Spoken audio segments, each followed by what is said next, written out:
can't do it. Okay. We'll do it live. Okay. Do it live! I'll write it and we'll do it live! Good morning. It's time to wake up. This is Snowman in the Morning on the Arena Sports Network. Did you not get the memo? Let's get busy!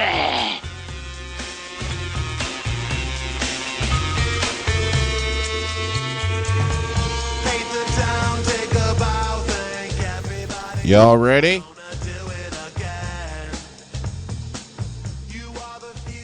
Good. On your mark, get set, go. Good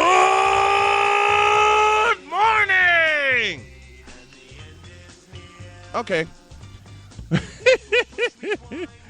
Off to the races we go on this edition of Snowman in the Morning. We welcome y'all on this Thursday, day before Friday, and we are presented in part by Fusion Ions Bands. Fusion Ions, where we remind you to live your best. And the chat room is active already. Fitz is back with us. Good morning, Fitz. Jeff Escott from Sports World Radio, who did a terrific show last night. It was, you know what? His show, the tagline for his show, Fastest Hour in Sports Radio, yeah, it was just that because we were just getting started, and some of the things that he touched on, I'll touch on. We were just getting started, and then all of a sudden, the hour was up. You need to, you know what, Jeff? You need to extend that show, okay? And I think he told me, well, I'll let him confirm when he's going to extend it. You'll hear the voice of Rusty Silber in a couple minutes with Rusty's morning wrap. And caught part of a game yesterday that matched my two favorite NBA teams, the Bulls and the Warriors. The only difference, it was here in Chicago, and I had a feeling how it would turn out, and it turned out exactly the way that it did. Josh Lopez will ride shotgun with me beginning 15 after the hour. Got a lot on the table. We got our schedule posted of how the show's going to go today, but some things may be flipped around because y'all know when Josh and I get to talking, or when Jeff and I get to talking, or whoever I have on the air, we get to talking sports, and then the time just absolutely flies by. But I will say this. We will close with the journey this morning, and the subject that I have this morning in mind is changing the culture. I'll explain when we get toward the end of the show. Follow us on Facebook, facebook.com/snowman in the morning and /Arena Sports Network. Give us a tweet at Snow Morning Show. The tweets are ready. We are ready on Twitter. My super producer, Josh Lopez, is in the chat room, logged in and ready. And, folks, join through Spreaker. I'll never say that right. You can join us through Spreaker.com. Hop in the chat room with us. We are live this morning. And, yes, it is the start of spring training today in the Grapefruit League, John. You better believe it is. It's spring training all over the place. We got some baseball talk coming for you. And if Merch comes on here in the chat room this morning, I'm going to break a rule that he set. All right? Follow us in the chat room. Have fun with us. We got trivia time at 20 after the second hour. And Josh posed a very, very good question. I didn't even put a full slate together. You know what I did? I just wrote the subjects down that my producer sent to me, and we're just going to run with it. It's kind of like Potluck Friday, but Potluck Friday is tomorrow when we don't have a script. And usually when we don't have a script, the 2 hours fly by even faster than they do when we do have a script. Uh-oh, I hear music in the background. Oh, yeah, I hear that music in the background, and that can only mean one thing. It's time for Rusty's Morning Wrap presented by TCF, and here's Rusty. Good morning. Good morning, Brian. Pretty good, pretty happy, pretty cold. I think that describes a lot of us. The groundhog last month when he said earlier this month. Can we just March? But look, I don't want to shoot the groundhog. I don't want to shoot the groundhog. Can we just put him somewhere for lying to us? Well, he didn't really lie to us. He said there were 6 more weeks of winter. So. Well, yeah. Okay, no groundhog threatening. Grueling winter though. It was. This winter has been absolutely cruel. And I know Jeff's response to that. That's what you get from living where you live. Yes, I already know that, Jeff. You don't need to say that. Rusty, what you got for us this morning? Well, good morning, Brian. Everybody, welcome to Thursday Rusty's Morning Wrap-Up presented by TCF Bank, the official bank of the Arena Sports Network. Bulls had another strong effort, and ran away from the Golden State Warriors 103-83 at the United Center. Bulls have won 7 of their last 8 and are now 5 games over the 500 mark. Jimmy Butler returned back to the lineup. Taj Gibson led the Bulls with 21 points. Carlos Boozer added 15 points and 13 rebounds. Bulls next play at Dallas tomorrow night. College basketball, well, if you're looking for an upset, almost found another one in the Big Ten. 16th ranked Michigan escaped Purdue 77-76 in overtime. Notre Dame over Georgia Tech 65-62. NIU, though, surprised Toledo. There was 22 victories this season. 74-66. Illinois State over Indiana State 77-59. Southern Illinois lost to Northern Iowa 73-54. And Illinois won its second straight game by defeating Nebraska 60-49. Games coming up this evening: 20th ranked Iowa and Indiana, 22nd ranked Ohio State at Penn State. Western Illinois will host Indiana, Purdue, Fort Wayne. And also, I got to throw in one other one, that being Chicago State visiting all the way out in Seattle. Blackhawks hoping to be at full strength with its Olympic players back on the ice when they play the Rangers in New York this evening. Hawks will be also hosting the Penguins at Frigid Silver Field on Saturday. I've heard people selling tickets left and right because it's going to be cold out there. And I'm not going to be nowhere near that place. Cactus League Baseball, Cubs open its preseason, hosting the Diamondbacks at New Cubs Park in Mesa this afternoon at 2:05. White Sox start its exhibition season taking on the LA Dodgers. That'll be coming up tomorrow. Golf, the Honda Classic in Palm Beach Gardens, Florida. Tiger Woods, Phil Mickelson, Roy McIlroy will be starting with their opening round today. Soccer, the Fire lost its preseason game to the New England Revolution 1-0 in the Desert Diamond Cup in Tucson, Arizona. And lastly, Brian, Patrick Kane doesn't think the U.S. took a step back among the world's hockey powers after failing to medal in the Olympics in Sochi, Russia. Rusty Silber for the Regional Sports Network, and don't forget to visit TCF Bank for more information. And I'll tell you why Patrick Kane thinks that, and I think the same, because we're not looking for gold. Since we're going to get back to business with the NHL, what we're looking for is silver, a big silver cup. Yeah, that's true. Come on. That is definitely true. Listen, they got their priorities straight. Trust me. I'm having fun as I'm saying. This, folks. Trust me, they got their priorities straight. That's Rusty Silber. That's Rusty's Morning Wrap. Thank you, sir. Talk to you tomorrow. All right. Have a good day. Bye. That's Rusty Silber, and that's Rusty's Morning Wrap, and it's presented by TCF Bank, the official bank of the Arena Sports Network. I wasn't going to pause for a break, but I need some water. I'll be back in the deuce.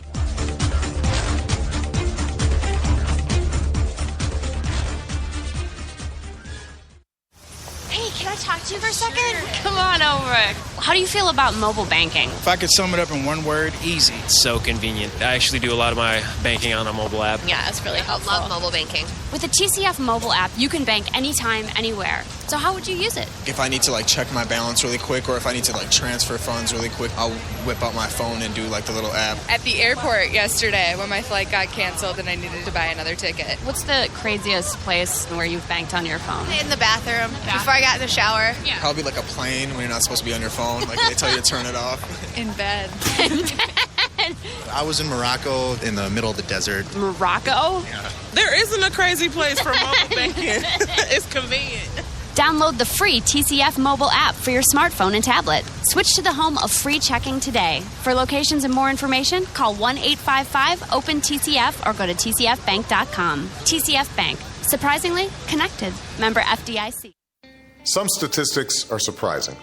Some are unbelievable. And some are simply unacceptable. Right now, nearly 30% of U.S. students aren't finishing high school. Nearly 30%. And that's the average. In many places, it's even higher than that. And fixing it is a responsibility that we all share.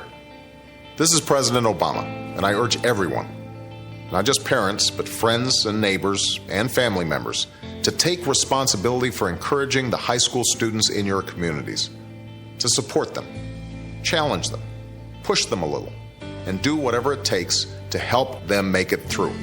Because this is one statistic we simply can't afford to ignore. You can do your part by going to boostup.org and sending an email, a text message, or even a wake-up call to a student at risk of dropping out. Go to boostup.org and provide the boost that's needed to make it to graduation. A message from the U.S. Army and the Ad Council.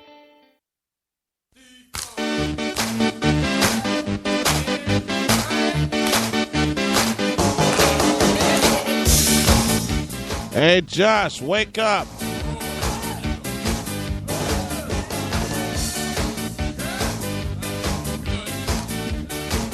Wake up, I said.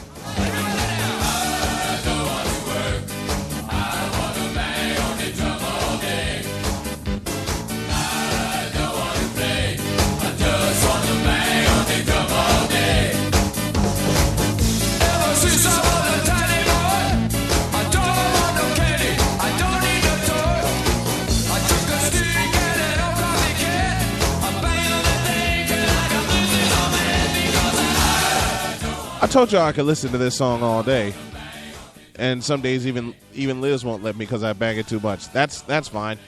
Snowman in the Morning, presented by Fusion Ions Bands on this Thursday, 12 after the hour, and we thank you all for joining us here on the Arena Sports Network.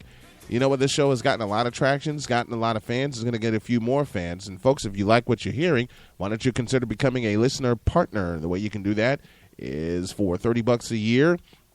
You get all of the best that the Arena Sports Network has to offer. Didn't he just call me? Yes, he did. There we go.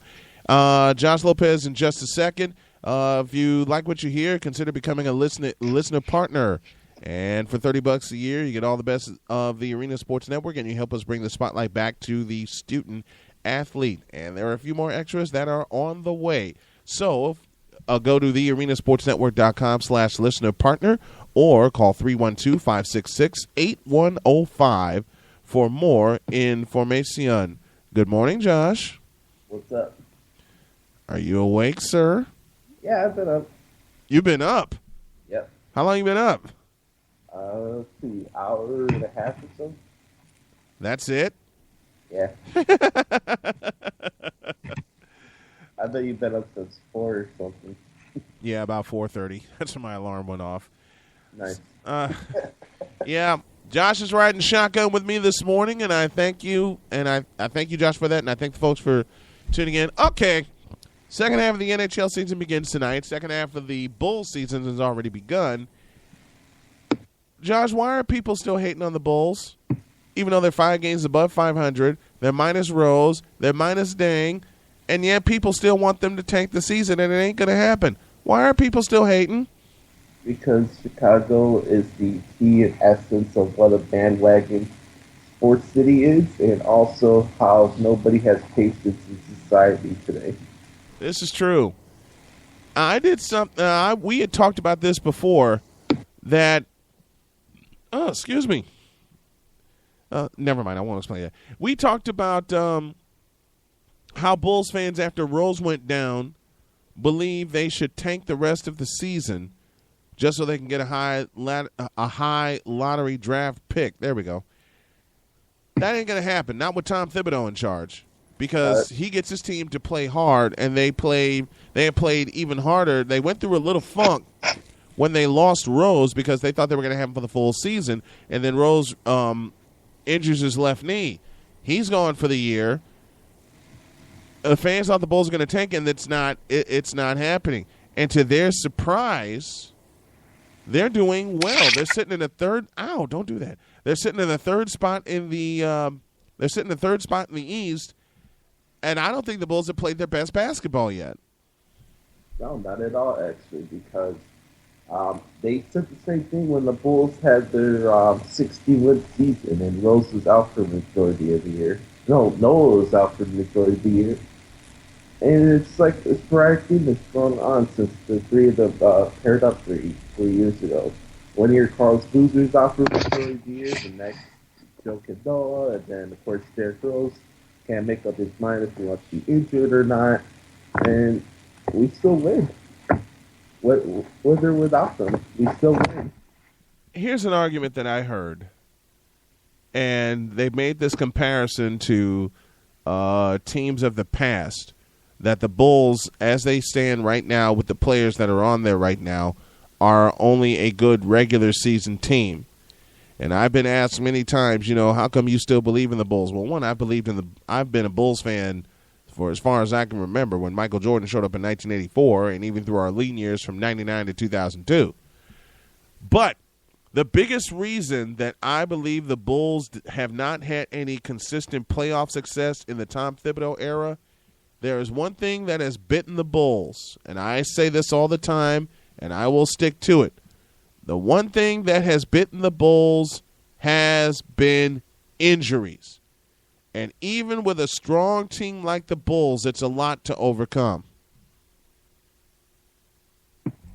I just wonder why everybody assumes that it's so easy to pick Miami. Yeah, I get it. You got Don't get 7 me or former All-Stars. started. It's the truth, though. Everybody talks about how they're so great. They're the greatest thing on earth. I think right now this team, Miami's got more press than what the Bulls dynasty did. And I wasn't even around that time. And Miami is getting more press, led by LeBron James being on that team. And there's something we'll talk about here in a little while. But looking at this Bulls team and the way they are right now, they're sitting in third in the Eastern Conference. They're 5 games above 500. This team's playing hard. It's the essence of the word team, period. And the first thing they do is they hit you with their defense. They will smother you. They will swarm you. They will surround you. And they will take you out of your game. Even Miami has been taken out of their game by the Bulls' defense. Another thing that the Bulls can be is physical.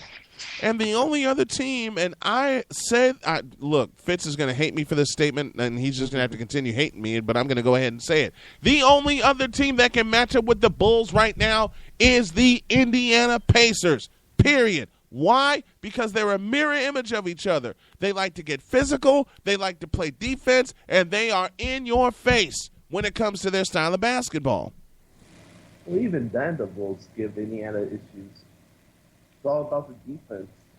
It is all about the defense. Even though it's a lost art in the game right now, defense is what's winning the game for the Bulls, and they keep doing this to top-tier teams. You saw it last night. You saw it against other teams. They're averaging about 10 points more than they do this season, and the Bulls still find a way to win games, even without Rose and Walding, and that's another reason why I feel the Bulls could actually make it to the Eastern Conference Finals this year. The Bulls. I'm being serious about that. Listen, once upon a time, I can tell you, I was not sure what the Bulls' playoff fate would be. But after watching this team rebound, after they lost Derrick Rose, and after Luol Deng was traded, and Fitz, I told you this. I told you to watch the Bulls bounce back after they traded Luol Deng, which was strictly a money issue. I told you, Fitz, to watch this team. The biggest part of the Bulls this year was the second West Coast road trip. And I said before the Bulls went on that trip that if the Bulls can either split it or get 4 out of 6, then they would be in a position to take off in the Eastern Conference. Now, you can blame whatever you can blame this on whatever you want. Oh, it's a weak conference. It's they don't have any star power. Yeah, the Western Conference is loaded. Okay? Given. The Western Conference is loaded.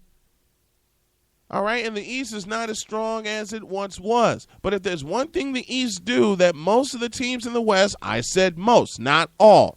I said most, not all.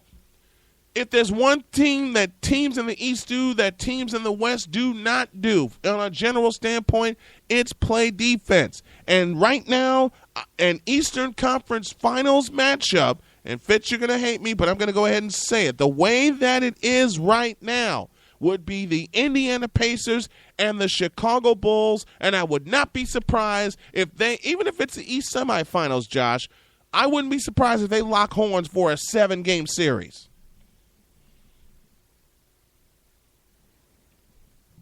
Okay, did Josh go away? Yes, Josh went away. Oh, sorry. Okay, there you are. Don't do that, man. That's don't worry. You get zapped in a couple of minutes. No, I'm going to zap you first. No, but think about this. Think about how everything is played out right now. When the season began, it was all about LBJ and the Miami Heat. The Bulls weren't even given a glimmer of hope, even with the return of Rose. Now, Rose went down with an injury right before Thanksgiving during their first West Coast swing, during their circus trip, and everybody wrote the Bulls off. Then the Bulls got a little bit of momentum, and then they lost a couple of games. They're still being written off. They get a little more momentum. They get to 500. And then Luol Deng's traded. And Fitz was one of the first people to comment to me that he would never watch the Bulls again because it was a stupid move to trade Luol Deng. Those were not his exact words, but that is how he conveyed it to me. And I told Fitz at that time, and Fitz asked me, "Why do you think they traded Luol Deng?" I said that was strictly a money move, and I also said it would not surprise me if Luol Deng came home and took the same offer that the Bulls put on the table for him, but they couldn't come to an agreement. They had to do something with him because his money was going to sit against the cap. That was my explanation to Fitz as I delved into the story and still continue to dig into the story. And now, of course, rumors are flying around that Deng wants to come back home. And I wouldn't be a bit surprised if he did. But repeating what I said before, you watch this Bulls team, the more adversity they face, the more they come together. It has been a trademark of the Bulls since the days of Phil Jackson, and it's a bigger trademark now given the parity in the NBA and especially the coaching style of one Tom Thibodeau. You put them against the wall, they will come out swinging, and they have been swinging since they lost Rose and lost Deng. You know, I've been thinking about this for a while, actually, and think about what they've been going through this whole year. And yes, all the facts and injuries you want to shout out that's true about the Bulls. Yes, our offense is not good. B, our defense is good. One game we're consistent, one game we're not. But like you mentioned a lot of times in the show, this is a team. It's not an individualized organization based on three guys who would rather get 30 points and worry about their Nike dealerships instead of playing and busting their ass to win a championship. It's the truth. This is the epitome, and I talked about this before, Josh, and you talked about it with me. This is the epitome of the word team. And the sexy teams in the NBA right now are, of course, Miami, in some cases Golden State, and any other team out west, Houston, like I said, the Houston Rockets. Those are some of the sexy teams right now because of individual talent. OKC can be thrown in this conversation as well. Teams like Indiana, the Bulls, and the Spurs, and a couple of others, people do not watch them. And Ron Murchison just made a great point. There are a lot of Bulls watchers that are disgusted as fans. Why? Because the Bulls are coming together and playing as a team and sticking to their philosophy. I'm going to make a football reference that's going to make Fitz very happy. It's like you want to run the ball and it's not working early. Seattle did this against San Francisco, but give Seattle credit. They kept running the football, and Marshawn Lynch finally busted one loose that got them the tying score, and Seattle eventually won the NFC Championship and eventually the Super Bowl. The Bulls are sticking to their principles, which is in-your-face defense, beating you up in the post, and basically saying, we are going to put you in the torture rack and you're not getting out. If you get out, you are going to earn your points from the foul line because we are not letting you to the basket.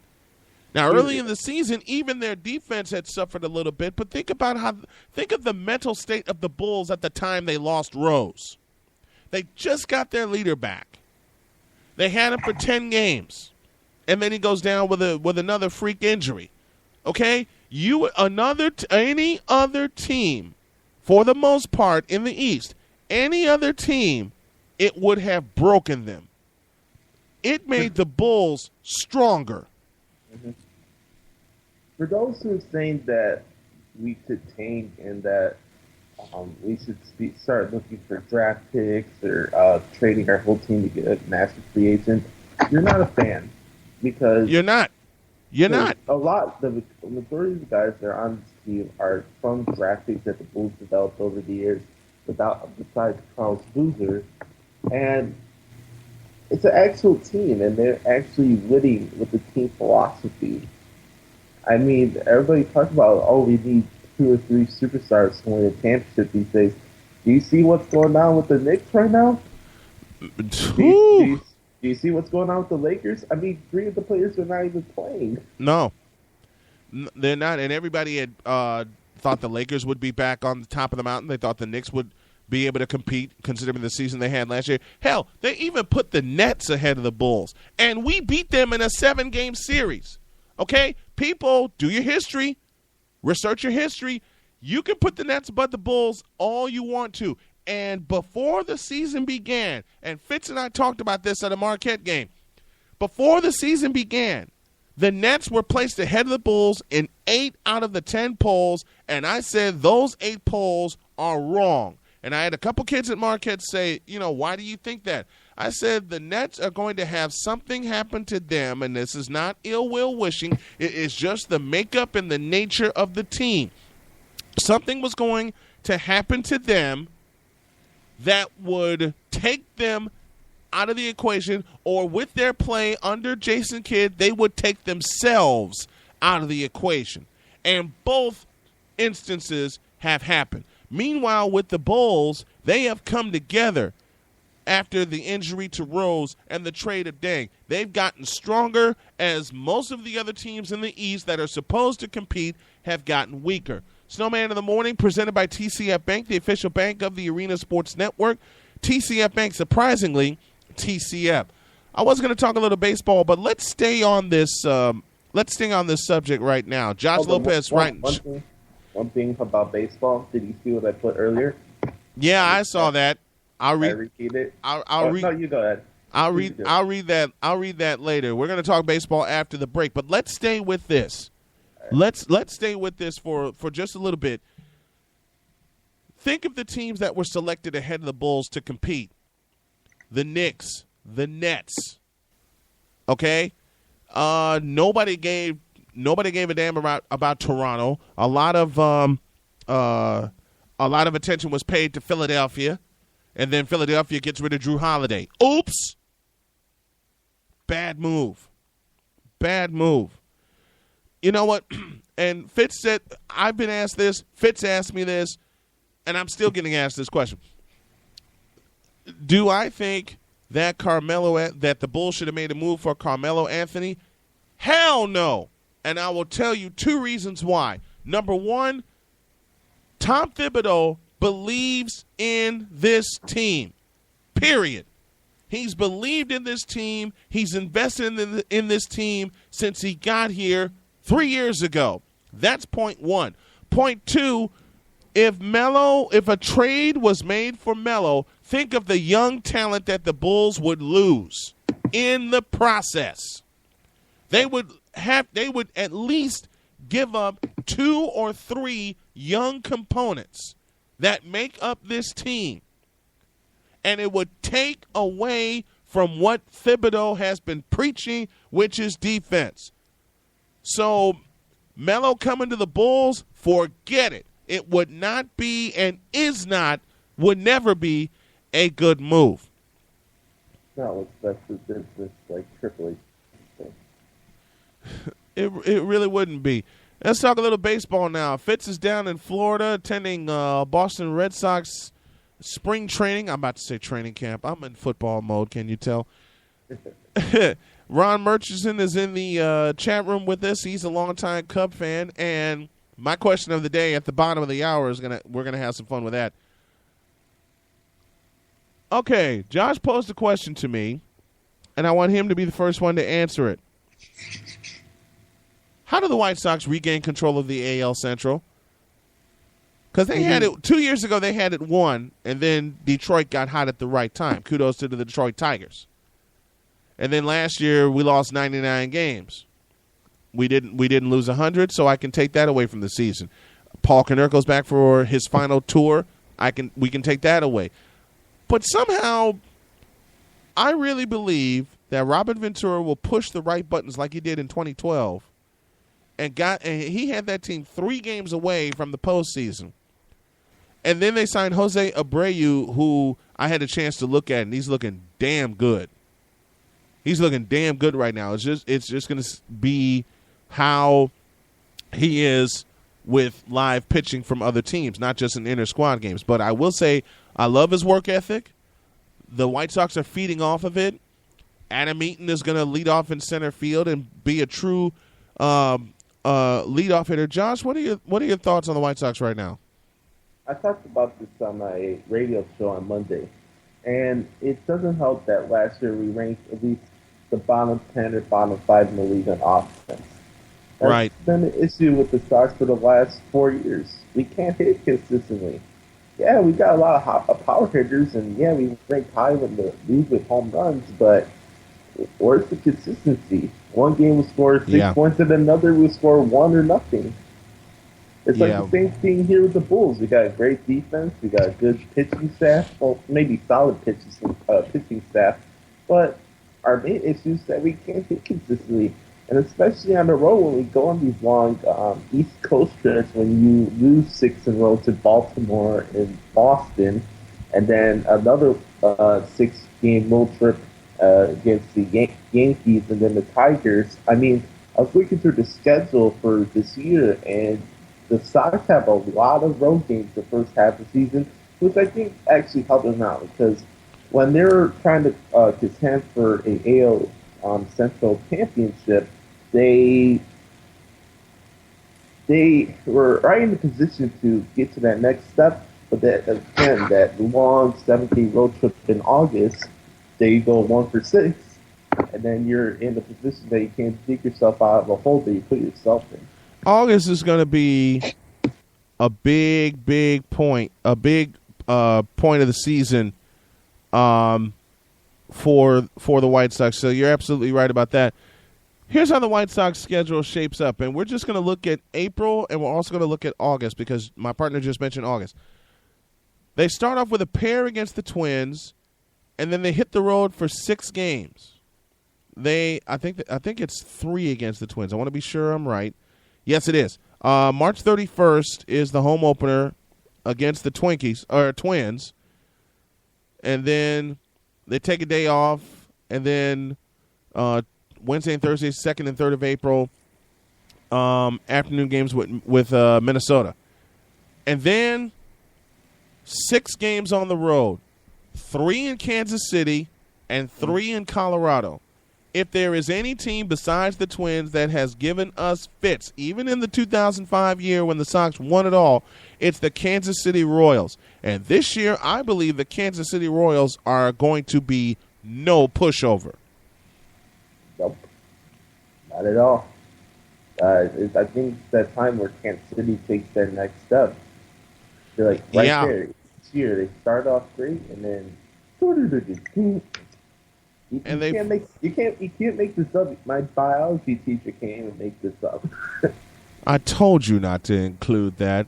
But then looking further at the schedule, after 6 on the road, they come back. They'll have 3 with Cleveland and 3 with the world champion Red Sox. There's an instant measuring stick. That'll be April 15th, 16th, and 17th. There's an instant measuring stick right there when we get 3 with Boston. And I think what's going to help the White Sox is what you said, Josh. They get 6 on the road immediately, so you get a chance to be you get a chance to be away from U.S. Cellular Field and test your road mettle against two up-and-coming teams in Kansas City and Colorado. Now, what? Watch out for the Cleveland Indians. No. There's nothing special going on. I'm not. Anyway. Nah, I'm not looking at Cleveland. The team I'm looking for in the Central right now, aside of the Sox to make a move, is Kansas City. Oh, you'd be looking away from Cleveland. I think a lot of people are looking away from Cleveland, especially with that. We're joking around as we say that. Now, as much as I hate doing this, and as much as Ron's going to be jumping up and down in his seat, what's going to happen on the north side? Nothing. Nothing? Okay, good answer. We did our Cubs outlook. Hold on. Wait a minute. We were talking about the brewing weather in the update with Rusty. Great job, by the way. Yeah. I put on the post saying that this weather can symbolize what the Cubs' entire career is. You know what? The question of the day is about the Cubs, and we'll get to that in a little while. Let's look at their schedule for 2014 and see how things will shape up for them. Start 0-10. You know what? And I think I know why. See, you know what's not fair? The Cubs begin their season on the road, and they begin their season, you ready for this? In Pittsburgh. Oh, boy. Oh, no. You know what? I think the Cubs are going to get tired of Pennsylvania. Wait, 0-10? They're going to start 0 for April, all right? Let's get that right. Can they just play somewhere else? No, unfortunately. Listen. Hey, I got some good news, actually. Surprisingly, the Sox and Cubs are having a game at U.S. Cellular Field on my 20th birthday, actually. I found this out last night. Oh, really? How about that? How about that? Indeed. Here's the Cubs' schedule as it shapes out. They begin in Pittsburgh with 3. Then they see Philadelphia here at home. The Cubs' home opener is April 4th. And then after an off day on Monday, 3 more with the Pirates. And then they go to St. Louis. And then they go to New York to face the Yankees. What the hell? Whoever, and this is probably the only time I will, that's a 3-0 start. Against Pittsburgh, not a chance. Okay? And I'm gonna throw so many jokes at Ron about the Cubs. It's not even funny. What Ron seems to forget. Browns can't even start 3-0 in the season. How the Cubs are going to? Say it again. I said the Browns are not even going to start the season 3-0. How the Cubs are going? You know what? You know what they should do? And I'm joking as I say this. They should automatically give the Cubs 10 wins at the start of the season, only to watch them mess it up and still miss the playoffs. No, they should give them 50 and go from there. No, that's too kind. That's too kind. Well, it wouldn't be blowing up because if they have 10 wins and then, they lose like 110 after that? That would be a hell of a losing streak. 110 after the. That's like a consolation package. A consolation package? No, you know what a consolation package would be? You give the Cubs 20 wins. Oh, man. I wasn't going to do this until after. And I'm due for a break. Got to take a break here in a moment. But you know what a consolation package should be? They should give them 20 wins and then send them on the road for the first 2 months of the year. Mm-hmm. Oh, boy. It gets to the point with, especially with the Sox, too, we can't win games at home. And win the games you're supposed to win when the majority of all the teams that we have in our division suck on the road. Yeah. I don't get it. Wait. Let me have some fun here. Okay, what did you say? Okay. I'm trying to find out. Josh said something. Oh, wait. What? Okay, Fitz says, hey, Josh, watch it. Browns will be better. Says who? Notre Dame won't even make it to the Rose Bowl this year. Hey, Notre Dame will have more wins than the Cleveland Browns. Well, but all 20 by my boy Jeff Samardzija. If he ever figures out how to throw a changeup and a curveball, he'll be fine. If he learns not to give up a home run. Or 2 or 3. In the same inning? Back to back to back. All right, let me stop. Let me go to a break. When we come back, there are some teams that are getting top billing that don't deserve it. Josh and I will discuss in a deuce. Dedicated to creating a robust and seamlessly integrated transportation system that's ubiquitous, convenient, and affordable for individuals, and provides the region with expanded economic development opportunities and exemplary environmental performance. Since its inception in 2002, IGO has worked to catalyze a set of transportation innovations that make it feasible and desirable for Chicago residents to get around conveniently and economically without having to own a car, and at the same time, reduce vehicle miles traveled and greenhouse gas emissions. A mobility system that is independent of private car ownership requires solutions that use resources efficiently, saves residents money, and decreases the individual and regional ecological footprint. It allows residents to easily choose between multiple modes of transportation to move from point to point quickly, inexpensively, and conveniently. Innovative information technology can integrate both trip planning and service payment across all types of transit, including rail transit, commuter rail, local bus, bus rapid transit, and more. Visit us online at igocars.org and find a location nearest you. iGo Cars, Chicago's only hometown nonprofit car sharing company.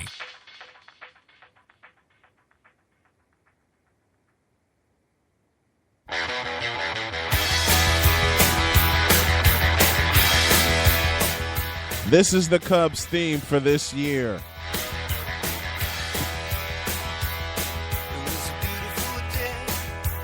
Ain't nobody got time for that.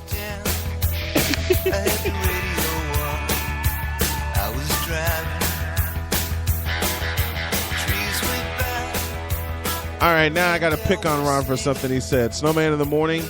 This portion presented by Gigahertz, the official computer solutions company of the Arena Sports Network. Gigahertz, and that's where we come in. Josh, Ron threw this at me. Yeah, tough talk from a guy whose team got swept by the Cubs last year. Yeah, Ron, that was last year. And, Ron, I haven't picked on you in a while, so I'm going to get my shot in right now while I have the opportunity. Josh Lopez riding shotgun with me this morning, my super producer. I thank you, Josh. Okay, Josh brought a subject to me that is very interesting and very true. And, of course, we're going to have fun with this and pick on some folks at the same time. But the question that he threw at me, as I look at my notes and I can't read the darn thing, why do professional sports try to shove players or teams down people's throats when they don't deserve it or don't have the credentials? And this is a subject that Jeff talked about last night on his show, Sports World Radio. If you missed it, you can go to Spreaker and listen to the archive. But Jeff, great job last night. You know the one player, and I'm not even going to some of the teams that Josh threw at me, the Knicks, the Heat, so very true. But the one team I'm going to pick on so badly is going to be the Dallas Cowboys. Why? Because they're still being shoved down our throats as America's team. No, they're not. The Cowgirls? They haven't been America's team since Tom Landry was fired. And I think yesterday Jeff said something to the tune of it was the 25th anniversary of Jerry Jones buying the Cowboys. And I jokingly say, you think he regrets it right now with the way they've been performing lately? Here's a player that is constantly shoved down our throats and does not have the credentials to be a top-billed player.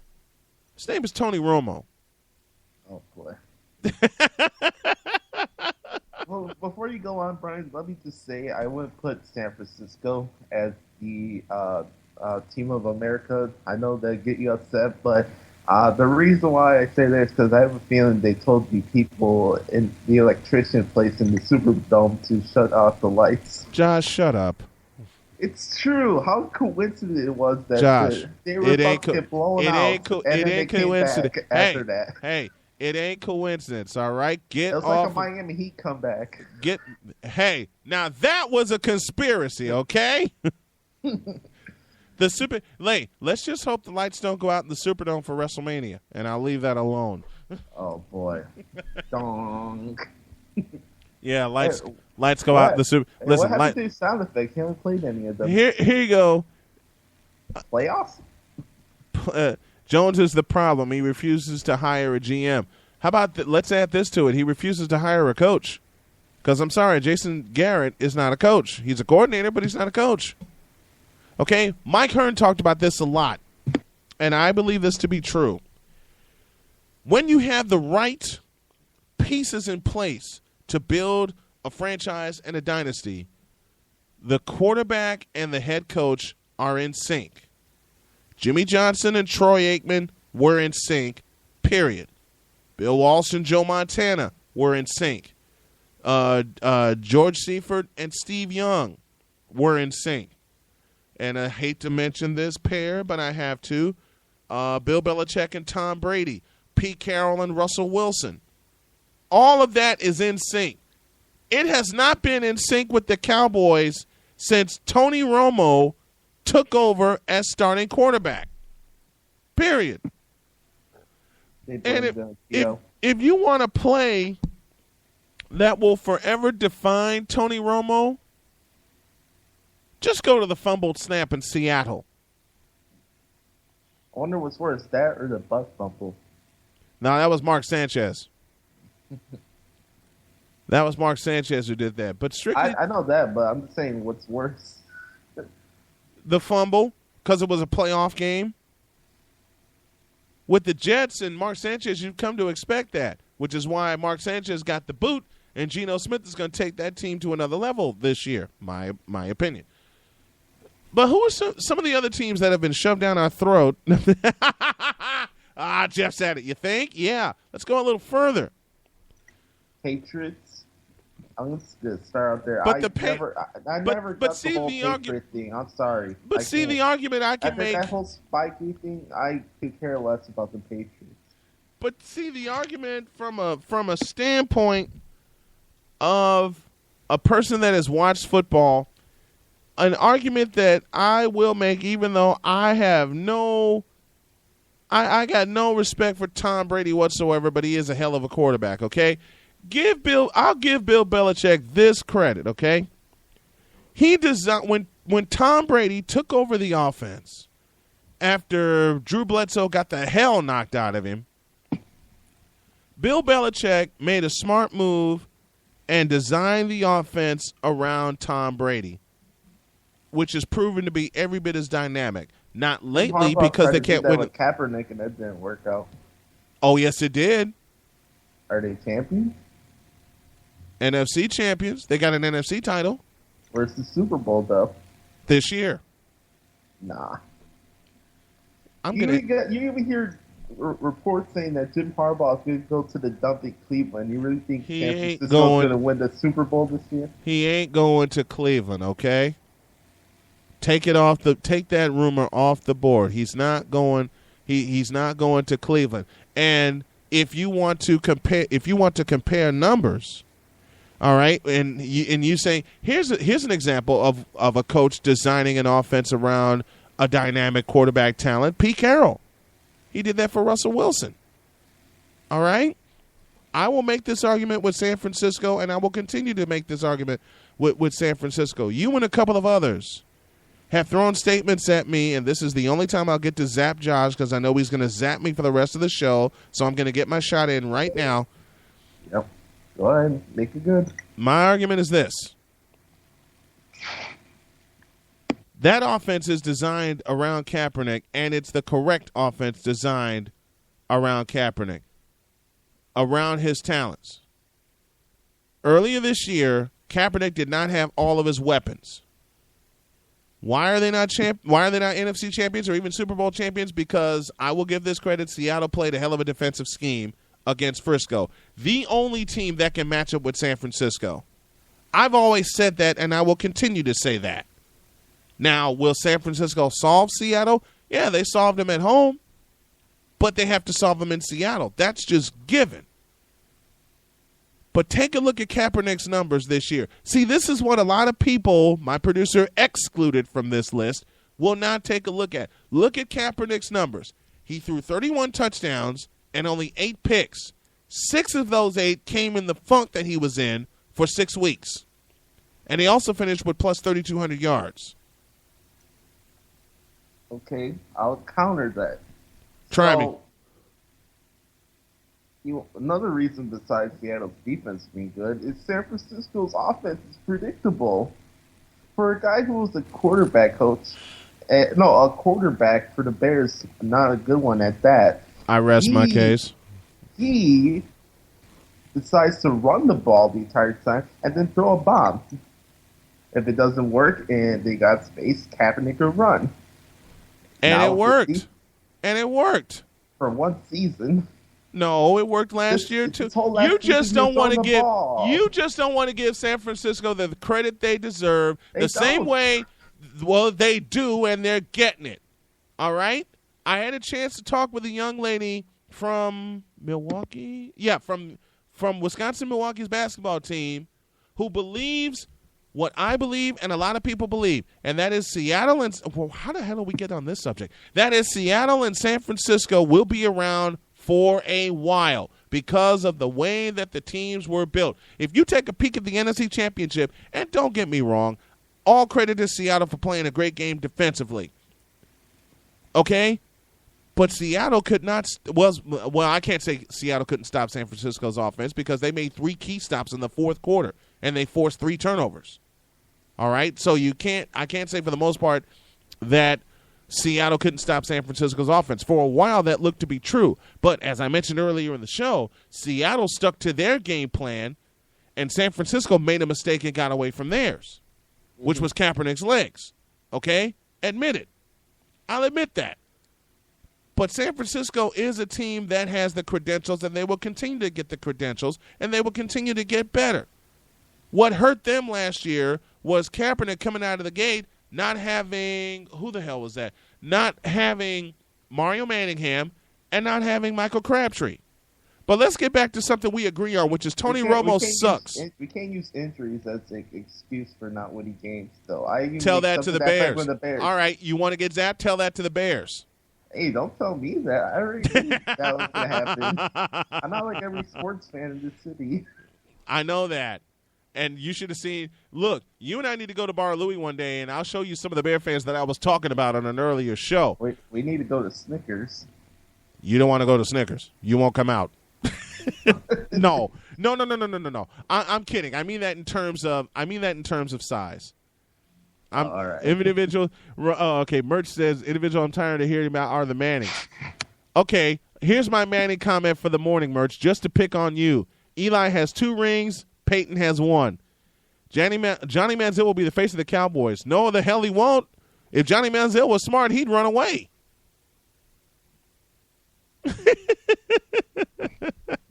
Skip Bayless's thing will be Johnny Manziel to be Tony Romo's backup. Okay, I'm gonna totally mess with people, and as you can see, we've gotten off script already. Here we go. You know who would be? This one's for you, Josh. You know who would be Tony Romo's backup? Just for giggles? Tim Tebow.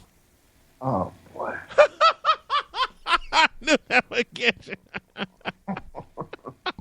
Are they going to bow down with each other at pregame? You think they don't do that already? I rest my case. Snowman in the morning. So wrong. Hey, you put it out there, okay? No. Okay. No. Don't give me. No. You're in the middle. Listen, you're riding shotgun with me, so you're taking part of this too. Snowman in the morning, presented by Fusion Ions Bands. We remind you to live your best. Go to FusionIons.com and find out how you can get your free Fusion Ions band and get your life back. All right, time for the Gigahertz question of the day presented by Gigahertz, and it goes like this. If you're following us on Facebook, you already see the question. Here it is. What would you do if the Cubs ever won a world championship?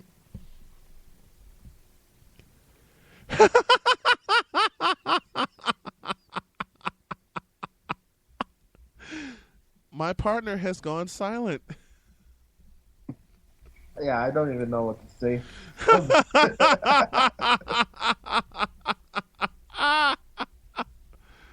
I mean, I'll be happy for them, but I'll probably go to bed. No, you won't. Probably go to bed. This is you we're talking about. No, you won't. I'll probably be coming home for a game or something, or doing a radio show, and somebody will try to attack me because it's fun, and then I'll knock them out. See, this is why I would be nowhere near the studio. I would be nowhere near the studio because I'd have to.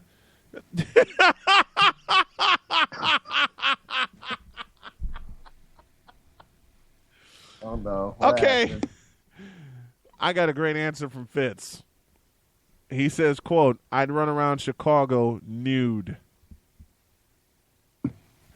That's worse than seeing Jeff Samardzija pitch.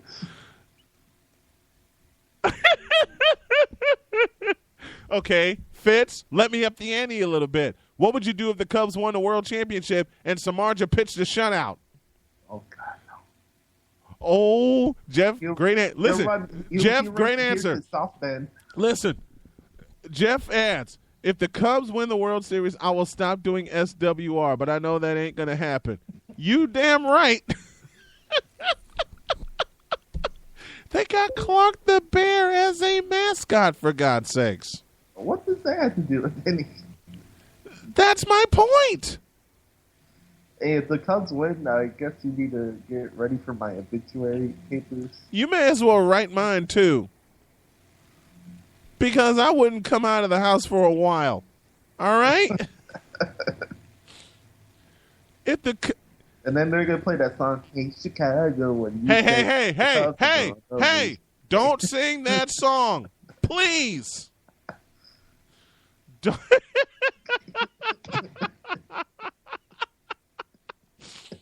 Okay. You If I happen to be out somewhere on the night the Cubs had a chance to win and they actually do it, my first question would be, What the hell's going on out here? and my reaction would be, Ah, crap! Well, someone that's like delayed is like, oh, God, no. You know what? You know what I'm waiting for? And Josh, this one's for you. You know that MLB commercial that showed the Cubs winning the World Series? Yes.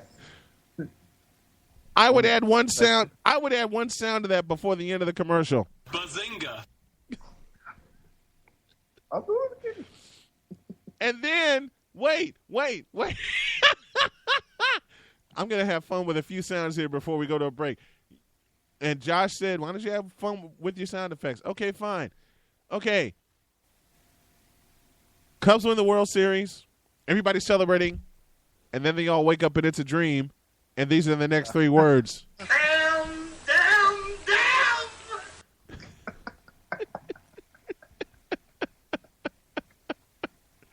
And as far You remember that.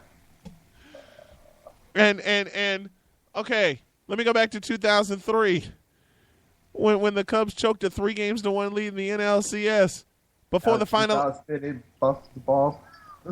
Before the final out was made, these two words were spoken. Finish him. And then Bartman showed up. Which for the rest of us, Excellent. you ain't throwing a pie. Voody is in the chat with us. You ain't throwing a pie at me, Voody, because you can't throw. No, I'm kidding. I would say, hey, Merch has a great answer. I would say they did it in my lifetime and then died.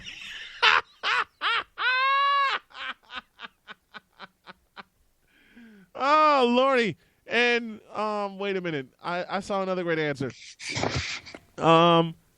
Fitz says, I would do the same thing and then swim across Lake Michigan from Michigan City to Chicago. I think a lot of people would, Fitzy. Hey, Brian, I want you to throw me out of the studio like Uncle Phil did to Jazzy Jeff.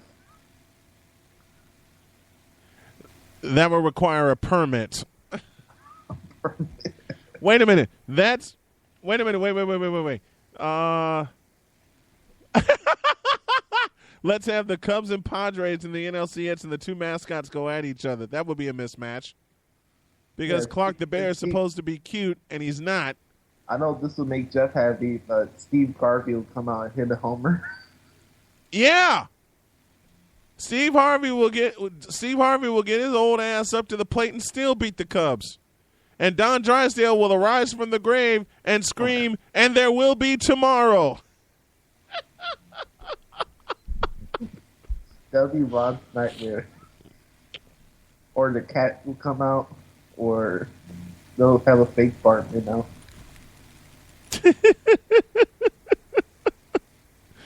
Then they find out then every Cub fan, I'm joking as I say this, every Cub fan find out it's a dream, and then they say this. I've never been so humiliated in all my life.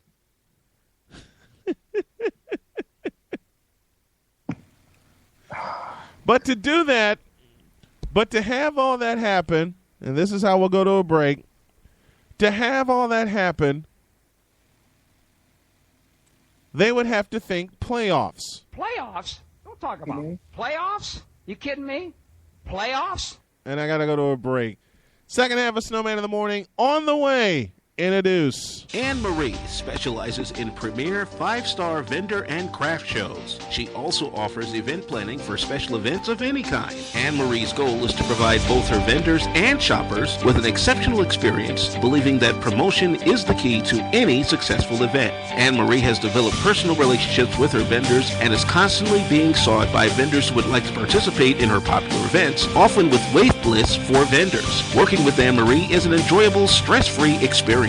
Anne-Marie is a perfectionist and very creative. She is 100% committed to each event from beginning to end and believes that promotion is the key to any successful event. No stone will go unturned as it relates to promotion. For the ultimate in event planning, contact Anne-Marie today at 219-741-0435 or visit anne-marieprince.com. Premier events in Chicagoland and Northwest Indiana are brought to you by Anne-Marie.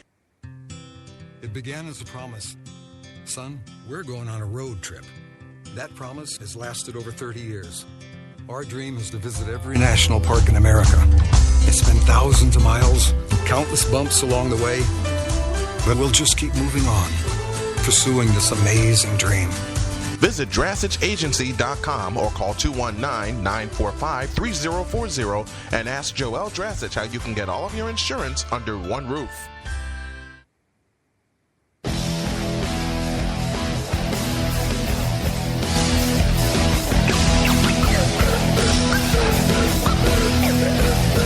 I'm waiting for the fireworks.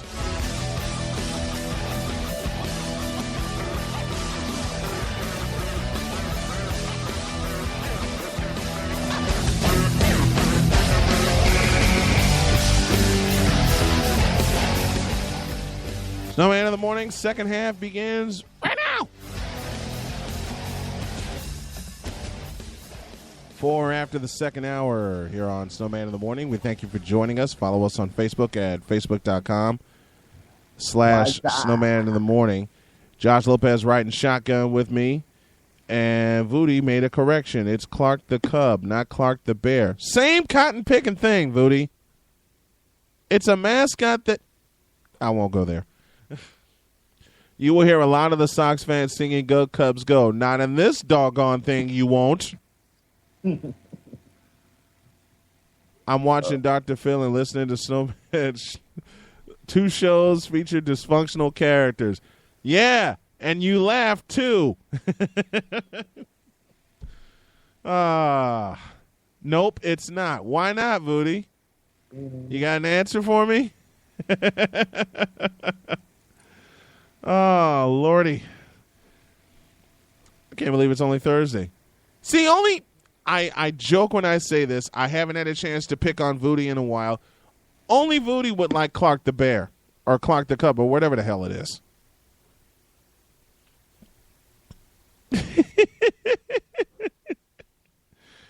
And you're not throwing a pie at me because the Cubs are not winning the World Series. No, I can't say I'll see to that. I'll get thrown in jail.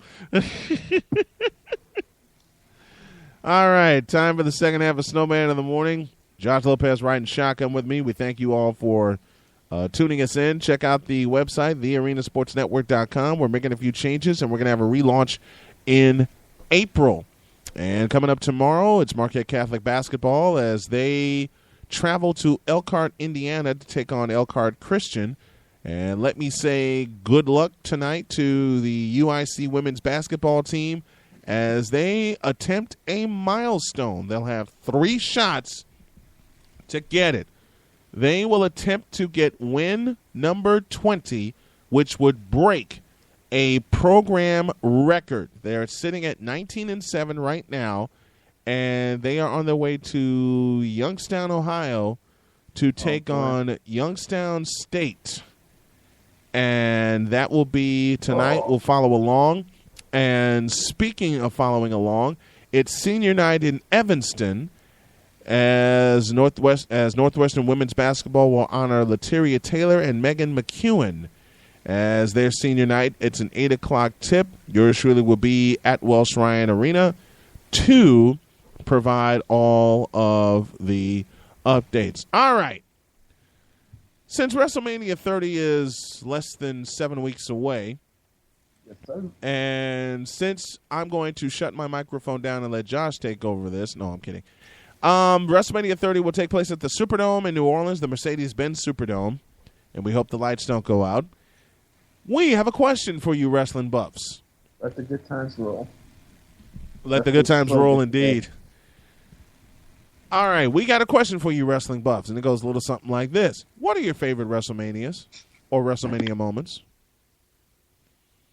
I know my partner's got plenty of them, and as do I. Jeff Salami will make sure the Cubs don't make the postseason. I think they already did that. They won't get past 50 wins this season. If they do that, I'll be surprised. You want to stay there? Okay, we'll get to the WrestleMania moments in just a moment. No. Okay, you sure? Yeah. They named the Vood has this. They named the mascot to match the team, and I think it's dumb to have a mascot. Do you think? At least there's improvement over in that, though. Say it again. At least they're adding something to that, though. You know what? I'm not setting foot in Wrigley Field. The only way I'll set foot in Wrigley Field is if the skybox. Yeah, with the brats and the beer, like I did a few years ago. All right. Let's keep going on to WrestleMania. All right, WrestleMania moments. Josh, give me a few of yours. Well, since I'm a late 90s kid, I guess I could start off with the Astrodome. Actually, I'll go a year before that in Anaheim. Everybody calls it WrestleMania 2000. WrestleMania 16. 16. WrestleMania 16. I'm going to talk about that hardcore match that involved like 25 guys and it took like 20 minutes. And the title changed like 15 times. Right. That was funny. I think another one I could go off with is, you know what, let's go to the Astro. I know everybody says that's the greatest WrestleMania of all time. I don't think so, in my opinion. I mean, there was a lot of good matches on that show, but like 6 out of 11 of the matches were interesting to be honest with you. Which one was the most interesting? It would have to be either 19 or 22. And why those two come to mind? The overall show and the way it looked, the way the show went, the matches were awesome, and yeah. 19 was at Safeco Field in Seattle. Yes, sir. And 22 was at the Rosemont Horizon. I cannot say Allstate Arena to save my life, although when I'm on air from there, I have to. I can't say Allstate Arena. It was at the Rosemont Horizon. There you go. Voodie threw a thought at me. I find it absolutely hilarious that in a 36-hour period last week, the entire management, we're talking about the Cubs again, was quoted saying, "We can make the playoffs this year." And Voot adds an additional thought. Keyword is can. Yes, you can, but you won't. Over and out until trivia, which Booty still won't win. And they played a hockey game in Wrigley Field. That's the biggest audience they'll ever have. No, let me stop. I'm kidding. Paul McCartney probably outsold that. All right. Jeff has a thought. It has to be WrestleMania 1 because it started it all, and I just watched it again on the WWE Network. Well, duh. All right. I can dig that. Merch's thought was WrestleMania 3, Steamboat Savage for the IC title. Mm-hmm. One of mine, we will see about that. You won't win, Voody, period. One of mine was... I'd have to. I gave some of mine yesterday on your show, Josh. But Flair and Savage at WrestleMania 8 is another one of mine. In the Hoosier Dome in Indianapolis is another all-time favorite of mine. I would love if they had a WrestleMania there sometime soon. The Lucas Oil Stadium. Man, if they have a WrestleMania at Lucas Oil Stadium, oh brother. You would go, right? In a heartbeat. I'd go in a heartbeat. Man. But they had it at the Hoosier Dome, and Savage won the title. But it was like I told you on your show yesterday, it was just all about the presentation, and it was a great presentation. Hulk Hogan versus Sid Justice. Yeah. And Papa Shango showed up, and then the Ultimate Warrior showed up after that. Yep. Wrestling encyclopedia over here for anybody that has questions. How about WrestleMania 9 at Caesar's Palace? Jim Ross's first WrestleMania. And the double title change at the end of it. That was infamous. A lot of people are mad about that. Hulk Hogan just came out of nowhere and got a title match. Yep. Do you think that was a good move? Nah. But I'm glad that they saved the whole Brett celebration until the year after that, because I think WrestleMania 10 is a bigger place to celebrate a guy that's busting his butt, right? Where he was with the company, and it was at Madison Square Garden. Even though I think MSG is overrated as opposed to Rosemont Horizon, that's my opinion as far as wrestling is concerned. I'm sure people disagree with me, but as far as professional wrestling is concerned, the Rosemont Horizon is the best building in the U.S. Period. I'm not even going to make an argument because a lot of people will disagree with that, and I'm not going to weigh in one way or the other. Jeff says WrestleMania 3, Hogan versus the Giant. Oh man, that was good. With 93,000 screaming people. Favorite moment from Merch was at WrestleMania 20 was Bobby Heenan and Gene Okerlund backstage with Mae Young and the Fabulous Moolah. Good Lord. I was watching that last night, actually. Right before I was watching Jeff's show. Oh, boy. Yeah, so I downloaded the app, the network on my PS3. So for those that don't have the network, you can register on www.com. You can get a free week trial if you want. If it doesn't crash. No, it's working fine. Why would it crash? Anyway, you can register. It would crash because of its popularity. How about that? You can register on www.com, and you can log in on your laptop. You can watch it on your PS3. I had it on my dad's TV last night, and it looked crystal clear to me. Which match did you watch? I was watching a pay-per-view I went to in June called Payback. And Payback is just that, folks. What happened at that pay-per-view? CM Punk came back from injury, and his loss from The Undertaker at last year's WrestleMania. He took on Chris Jericho. CM Punk won the match. He was wearing Chicago Blackhawks gear. That was during the Stanley Cup Finals. Let's see what else. there's a lot of new guys, and a lot of good guys are putting on a lot of great matches. I feel sorry for people that can't put their feelings about the past away for giving these young guys a chance to make themselves stars. And you got a point. You have a very good point. Give the young guys a chance to show what they can do, because they won't be able. Rock and Austin had to go through the same thing. Yeah. So it's like off the bat, they're the greatest thing since sliced bread. Are you a little angry at that? No, I'm kidding. What else? What are some of your other favorite WrestleMania moments? I'd say WrestleMania 23 with Batista and The Undertaker. Yeah. That was one of my favorite Undertaker matches at Ford Field. Okay. Shawn Michaels and John Cena at Ford Field. There's another one that's one of my favorites. I was mad that night. I felt Shawn should have won the title because Cena was the champion for like a year at that point.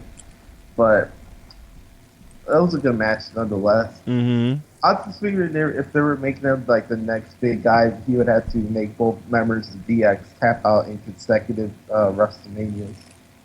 Okay. That was their point right there. Mm-hmm. Let's see. How about Ric Flair? Recent ones. How about Ric Flair's retirement from WrestleMania 24 in Orlando at the Citrus Bowl? Yep. They did a great job with that. They did. Building. I know a lot of people call that a dump over the years, but they did a great job with the production. Man, they did a great job with that. I'll do some current ones for you, Brian. I'll go with it. Undertaker versus Triple H in the Hell in a Cell match, WrestleMania 28. Yeah. At Sun Life Stadium. Mm-hmm. And then for last year, I'll go with either the Undertaker and CM Punk match at MetLife Stadium or The Rock versus John Cena. Okay. But still, my favorite match of all time is Triple H versus John Cena from WrestleMania 22. Why is that your all-time favorite? Like we talked about on my show yesterday, I thought it's like that was what a wrestling match was, like the perfect sense of a title match. Mm-hmm. The crowd was crazy, and it was just personally my choice. It was my favorite match of all time.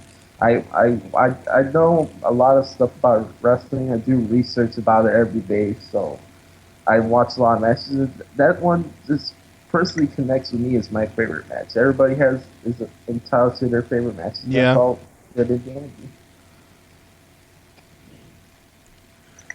Oh, all this talk about wrestling. No, I'm kidding. That's my partner Josh Lopez riding shotgun with me. For that one, huh? It gets zapped for that one. You ain't gonna zap me, dude. I will make certain of that. Oh, it's about that time. 20 after the second, or just about 20 after the second hour, which means it's time for some trivia. And I got to get my notepad out here, so excuse me just a minute. Now, we got a couple more things before the end of the show, but let's see how these folks do with where is my pen? Did you take my pen? Nope, he didn't take my pen. Okay. Trivia time here. And this morning, trivia time is presented by TCF Bank. We're looking for a permanent sponsor of Trivia Time, and if you're interested, give us a ring at 312-566-8105. And also, if you like what you're hearing, and we hope that you do, why don't you consider becoming a listener partner? Call the same number for more information. All right. Here is how it goes. You know the rules. There are 5 questions. First 4 are worth 5 points apiece. And the last one is a triple play because there are 3 answers. And that will be worth 15 points apiece. First player to get a correct answer scores.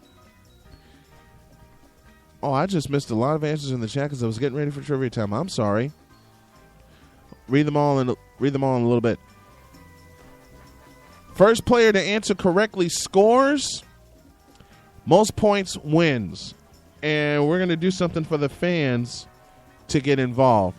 Now, Josh got mad at me. Where'd he go?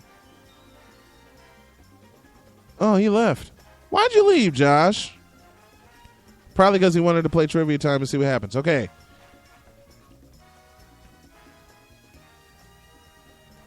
Now, here's the first question. And it goes like this.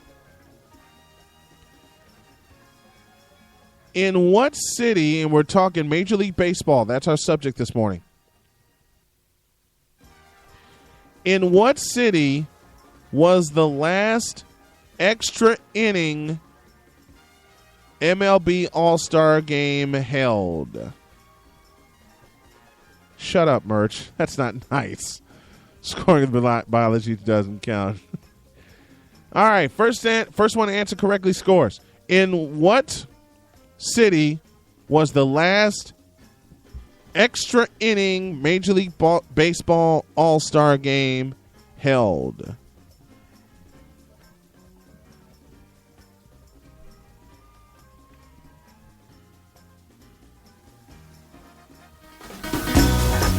Let's see who would be able to get this one. All right, I'll do the question again. In what city was the last extra inning MLB All-Star game held?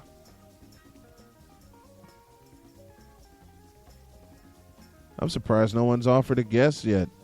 Josh says Milwaukee. Wrong. Jeff says L.A. Wrong. Dag nabbit, I know what I wanted to do.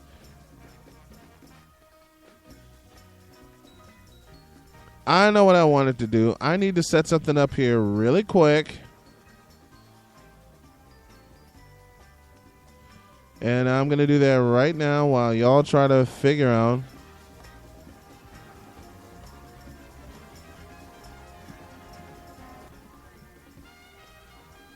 And let's see if we got an answer. Cleveland.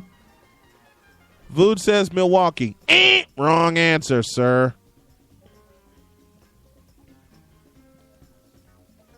And Voody right now is thinking, damn. Sorry. Hey, Josh just scored.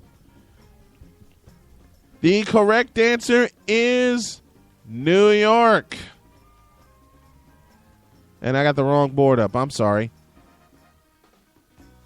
And let me find the right sound here. Yep, there we go. That's for Josh. He just scored. He got the first 5 points. New York, Yankee Stadium, 2008. Now, here's the next question. This is question 2.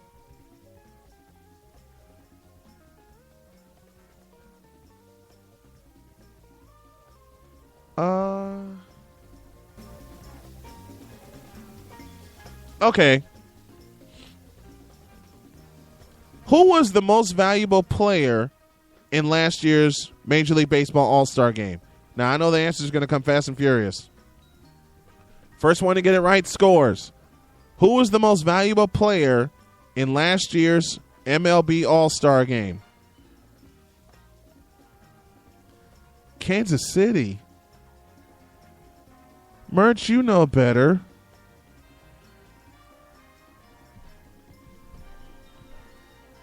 Josh scored again. Mariano Rivera was the correct answer. He was the first one in. He got it right, and he got the first 2. 10 for Josh. No one else has scored. Here is the third question. And no cheating! No, I'm kidding. And I found it. The last All-Star game to be held in Chicago was 2003. At U.S. Cellular Field. Somebody hit a 2-run home run to win the game for the American League. Who was that slugger? That's our third question. Who hit the game-winning home run in the 2003 All-Star game?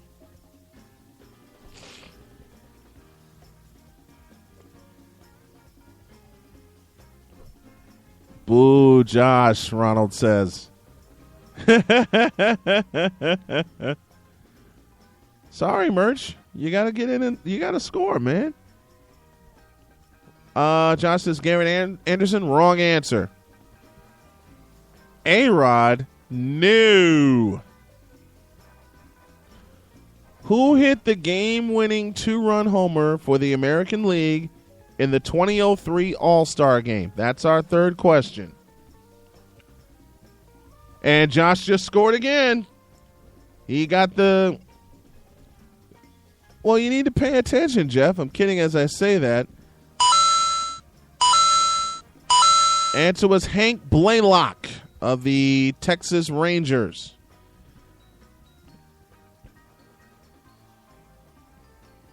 And now we have this. This is our fourth question. Yes, the All-Star Game has graced Wrigley Field. Which year was the last All-Star Game held at Wrigley Field? And Jeff, I hope you're paying attention. In which year was the last All-Star Game held at Wrigley Field? And if Josh scores here, the game is over.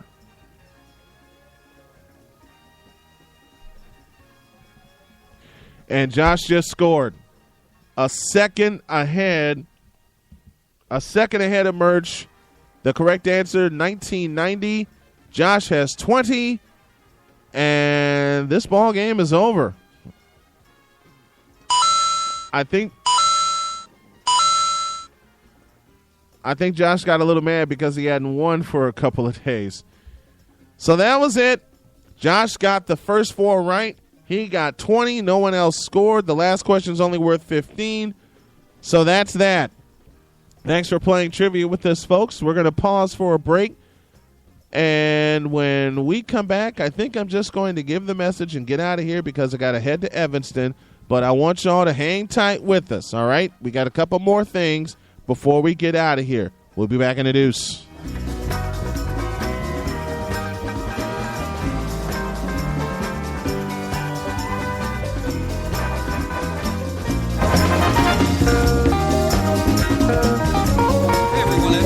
As a closing pitcher for the Sox in 1980, I racked up 30 saves, a Sox record at the time. But thanks to a life-saving kidney transplant in 1991 from my brother Tom, someone else helped save me. Just like my organ donor, you too can give someone a second chance at life. In fact, as a registered organ donor, you can help save the lives of more than 25 people. Be a team player. Register to be an organ and tissue donor at DonateLifeIllinois.org. Register today to be an organ and tissue donor at DonateLifeIllinois.org. iGo Car Sharing, dedicated to creating a robust and seamlessly integrated transportation system that's ubiquitous, convenient, and affordable for individuals, and provides the region with expanded economic development opportunities and exemplary environmental performance. Since its inception in 2002, iGo has worked to catalyze a set of transportation innovations that make it feasible and desirable for Chicago residents to get around conveniently and economically without having to own a car, and at the same time reduce vehicle miles traveled and greenhouse gas emissions. A mobility system that is independent of private car ownership requires solutions that use resources efficiently, saves residents money, and decreases the individual and regional ecological footprint. It allows residents to easily choose between multiple modes of transportation to move from point to point quickly, inexpensively, and conveniently. Innovative information technology can integrate both trip planning and service payment across all types of transit, including rail transit, commuter rail, local bus, bus rapid transit, and more. Visit us online at igocars.org and find a location nearest you. iGo Cars, Chicago's only hometown nonprofit car sharing company. Want to get your rankings in the truest form? Want to get the best college news without all the fluff? Then tune in to Swamp's Collegiate Sports Show. Join Kevin the Swamp Rat Horan as he ranks all the collegiate sports, from football to basketball and baseball to cross country, soccer, and so much more. Don't forget to visit www.kevinhoranrankings.com and sign up for his newsletter buzzing across the country. So if you want the best college news and rankings and see how the pros are outsmarted, tune in to Swamp's Collegiate Sports Show. The Swamp Rat ranks them right every Wednesday night at 8 on the Arena Sports Network. An ordinary sunny day, an ordinary family's living room filled with an ordinary bunch of kids, and they were doing nothing. They were couch slouching, they were rug imitating, and lazy minute after lazy minute was passing them by when suddenly... Huh? Hey guys, that's a personal foul. Inactive activity on a sunny day. Coming to the rescue was NFL running back Reggie Bush. Players don't get lazy penalties. Let's play. Those kids, they listened to Reggie. They got up and play they did. There was fun and running. There were smiles and jumping. And laziness was crushed. Hey kids, don't get a lazy penalty. Kids, listen to Reggie and avoid lazy penalties. Be a player. Get up and play for an hour a day. Go online to check out smallstep.gov for fun playtime ideas. So you can be a player too. Brought to you by the U.S. Department of Health and Human Services and the Ad Council. Be a player.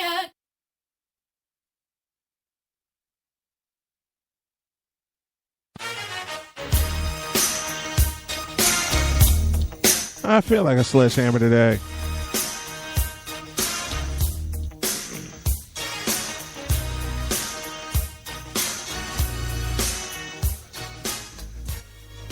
You're probably wondering why we took an early break, because Josh decided to put the trivia challenge away early.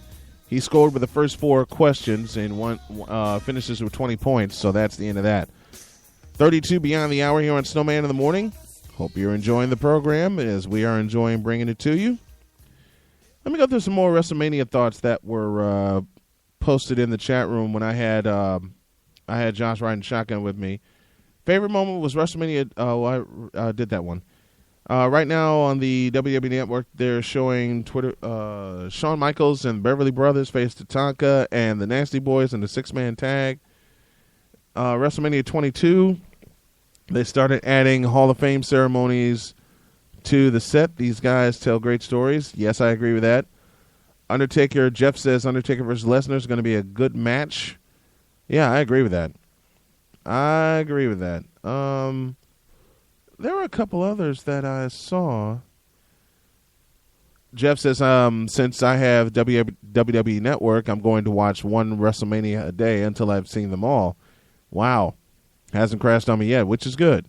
Which is good. All right. I didn't cheat. I didn't cheat. I'm an encyclopedia. Well, Josh proved that today. No, Voodie, you cheated because you cheated, and you said you were going to win, and you didn't. I'm having fun with the folks in the chat room this morning, and I thank you all for coming along for the ride this morning, 33 beyond the hour. Here on Snowman in the Morning, we thank you for playing the trivia challenge with us. We have a blast every time that you guys come on board, so don't forget, register with Spreaker.com and jump on in the chat room with us. And we're going to find a way to integrate Facebook in this because we're getting a few things done. I had a chance to meet a couple of great people yesterday that are really going to help with ASN in the very, very near future. And while I'm giving out good announcements, my friend Corey on the West Coast has been waiting for an announcement that I have been dying to make, and I still can't make it yet, because there are still a few things that are being put in place. But don't worry, Corey. You're going to hear it. I promise. You're going to hear it. When all the pieces are there, you are going to... You did cheat, Booty. And I can prove that you cheated. Actually, I can't. I just said that to pick on him. And I thought you were going to sleep, man. Shouldn't you be asleep by now?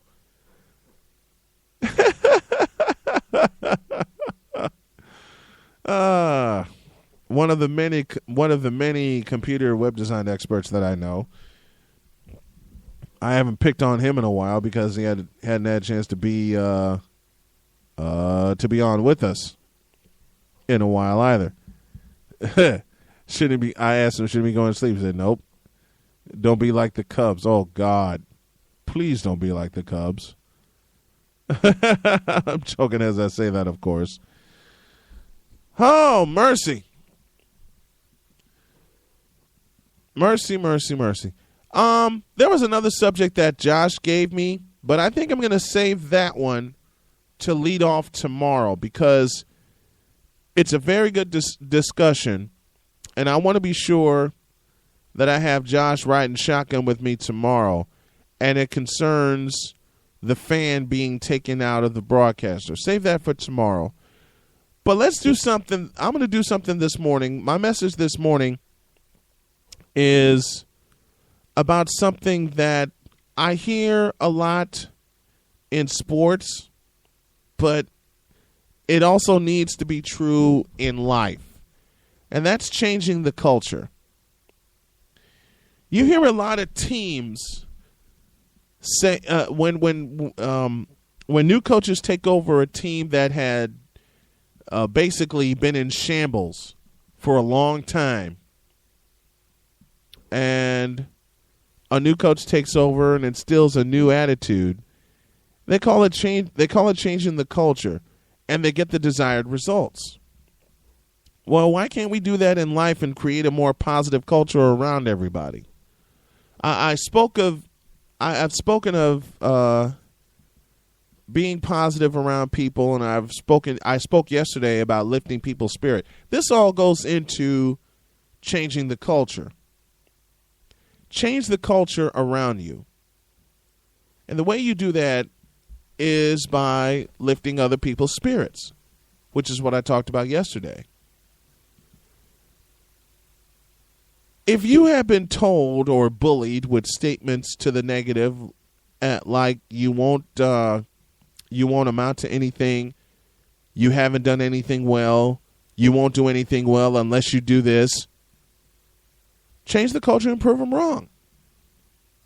Stick with what you're doing. Stick with what you love to do. See, this is where a lot of people make a mistake.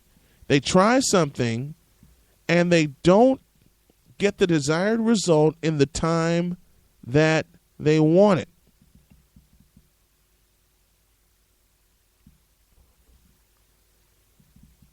Sometimes you just have to be patient for the results that you want. That goes along with changing the culture. The culture that I know I want to create now, with everything that in my personal life I've had to fight, is to have people around me that want to succeed, that want to be great, that want to make a difference not just in their lives but in other people's lives. I want to make a difference in every life that I touch. I want to have a little piece of changing their culture. And the way I know I can do that through this vehicle is to give them a few laughs, a few comforting words. And, 3 weeks ago today, Merch lost his pet crybaby, his pet cat, and we all wrapped our arms around him. We said, you know what, Merch, we're here for you. I told you, Josh Lopez and I had a good discussion Tuesday.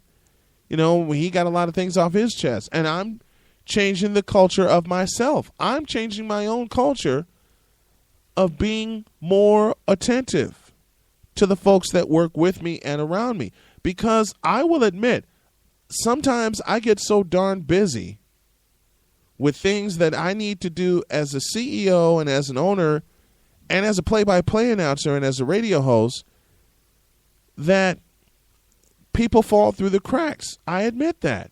Josh was one of them for a while. So me and Josh talked it out. If something like that, talk it out with somebody. Don't just fall into the status quo of saying, oh, well. So that's what too many people do. And for a long time, I did the same thing. Not anymore. Not with the people that I want to lead and help them become leaders. Help them become leaders in their own right and in their own world. Like I said, I want to have a positive influence on everyone that I meet, everyone that I work with, everyone that I'm around. That's changing the culture. If you can influence one person in one way, and it doesn't have to be an immediate influence, it could take a while. Brian Payon, one of my dear friends and my technical director, said consistency is the key. Josh said the same thing to me. Everybody that has listened to the show gave me, consistency has to be the key. And they're right. They're absolutely right. That's when I push myself, even on days when I know I don't want to be behind the microphone because I am physically exhausted from either covering an event the night before or covering a game the night before. I know I have to do it. And once I get going, my energy comes in. My friend Dana said something that's very, very true. If there are days where you're tired and you don't do it, you're being selfish because there could be that one person who could use a laugh. And he's right. Liz tells me the same thing all the time. Think of the one person that needs a laugh. And she also said one day I may be that person. I may be so stressed out I may need to hear you, just absolutely crack up on something silly. But that would help get through the day. And it's helped a lot of people get through the day. And in essence, it helps me get through the day because I get a chance to talk to you guys, not just about sports, but about what I've learned in life and what I continue to learn. And what I've continued to learn each day and what I will always continue to learn each day is how to be good to people, around people, and with people. That's the biggest thing I've had to learn. And I will continue to learn it each day. I'm not perfect, nor do I want to be. I want y'all that listen in to get a piece of energy each day that will help you change your culture. There's too much negativity going on right now. Entirely too much. And for a while, I fed into it. I fed into the negativity. I fed into the individuality. But then a bunch of people got in my ear and said, change that. Change your message. So I have. Let's help each other, folks. Let's help each other change one's culture. From individuality to working together as a team to lift each other's spirit. It's not enough of that. There's not enough of that. People are so worried about A, their individual achievement, B, their surroundings, that they don't take the time to think about someone else that, is not going through what you're going through. They may have it worse. And again, I was there. And some days I'm still there. So y'all help me as much as I hope I help you guys by doing this. But I want to be more consistent in helping people get through their day. Even if it is just a couple of hours. These couple of hours just may launch someone into a great day. If I have that effect, then I've done my job. Dr. Prince of the Open Mic Broadcast Network, he said, you know what, don't worry about people that try to bring you down. You just keep doing what you're doing and be consistent with it. Have fun with it because you are going to inspire some people. Well, I humbly thank everyone that has listened to the show since we launched in October. I appreciate every last one of you that takes time to listen, even if it's just for a few minutes. Even if it's just for a few minutes that you take time to listen, I appreciate it. And the folks here at ASN appreciate it.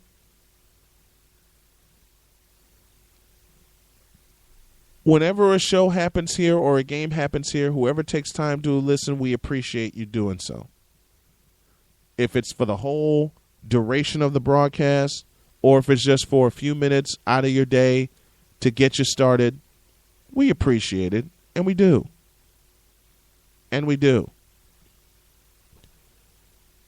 Merch was one of my my first guest when we launched the show. And I know I don't have all the big-time guests on my show yet, but we're just trying to build a good following. And we're doing that. Each day that we come on, we're doing that. Again, there's a shortage of words when it comes to how much I appreciate you guys. And I mean that. I mean every single word of that. And I will continue to say it. The folks who support or the folks who don't. I thank them too, because it inspires me personally to get better and inspires us as a team to get better. And once you see a team get better, the culture changes. I don't want to have a negative influence on folks anymore. I don't want to have a negative output anymore. I battled depression for 3 years. And on 3 separate occasions. The third of which was the passing of my father. When my dad passed, it was the most difficult time of my life. But if there's one thing my dad taught me, he always taught me to say what you mean and mean what you say. Period.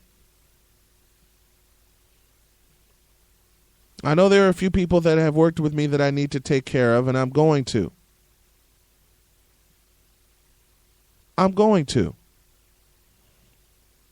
It's taken a lot longer than I had anticipated. It's taken a lot longer than the team has anticipated to get things in order, but they're coming together. They're getting in order, and they're getting in order fast. We are changing the culture of not just sports radio, but sports talk radio. And that's because we bring the honesty that needs to be shown again. We bring a different style of show that needs to be shown again. And we want to touch y'all in a way that would make you go inspire someone else. Change your culture. Be around people that lift you up, not bring you down. Because when you're around people that bring you down, it doesn't help you, and it doesn't help others that are around you that will eventually depend on you for an emotional lift. I mentioned, just a couple moments ago, the biggest part of my depression was when my dad passed. It's the toughest thing a person will go through in life. And some days it's harder than others. Believe me, there are some days where I wish my dad was still here, and I'm going to start crying, so y'all going to have to forgive me. There are some days that are just awful.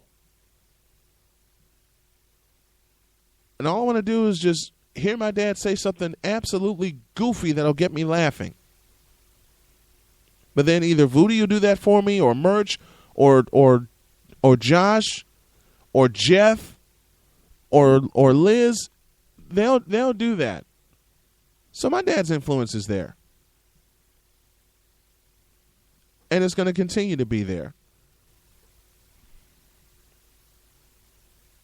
Again, I am humbled and honored for those of you that tune in on a daily basis. I am humbled and honored to begin your day, and I'm glad you choose to begin your day here. I really appreciate it. The folks here at the Arena Sports Network appreciate it. The guests that I have come on, be it one time or on a weekly basis, I appreciate y'all so much. I do. I can't even put into words on a consistent basis how much you guys are appreciated. I can't even put into words consistently how much I love you guys. Because y'all help me get through my day, even when it's a difficult day. If it's a good day or a bad day, a difficult day or an extremely difficult day, you guys help me. Sorry. You guys help me get through my day. This is probably one of those times where I wish Pops was here, but I know he's in a better place.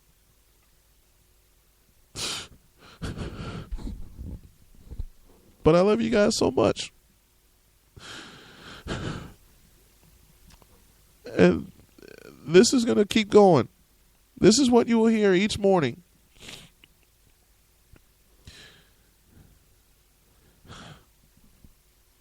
I hope the honesty from my voice when I talk about different sports subjects here, or when I do this message at the end of each show, will touch somebody. And it will get them to change their culture to lift spirits and not destroy them. That's what I want to do for you guys. If I lifted your spirit, then I've done my job. If not, I will find a way to do it better. And Mr. Lopez, I love you, brother. You did something for me on Tuesday that was necessary, that needed to be done, and you said some things to me that needed to be said, and it's really turned me around. Mr. Lopez, I appreciate you, brother. And Voodie, I appreciate you too. Everybody that listens in. Merch, Jeff Escow, everybody. I appreciate all of you guys. This culture is going to get stronger as the game gets longer. And that's the ultimate goal. That in mind. That's it, man. Game over, man. It's game over. Oh, man. Wasn't that great, kid? Tomorrow, Marquette Catholic basketball returns to the airwaves as they travel to Elkhart, Indiana to take on Elkhart Memorial. We begin our broadcast at 6:45. First tip 7:05 from Elkhart, Indiana. Don't forget, we got blog coverage tonight of Senior Day in Evanston for Northwestern and Michigan State in women's basketball. And good luck to the UIC women's team attempting history. Give you updates on that throughout the course of the evening as well. We hope y'all have a great day. Be inspired, be great, and change the culture from negative to a positive. If it starts with one person, it just starts with one person. But eventually, it will grow. Have a great day, everybody. I love you guys. Take care. God bless. And remember to make your next move your best move. I will talk to you tomorrow. So long, everybody.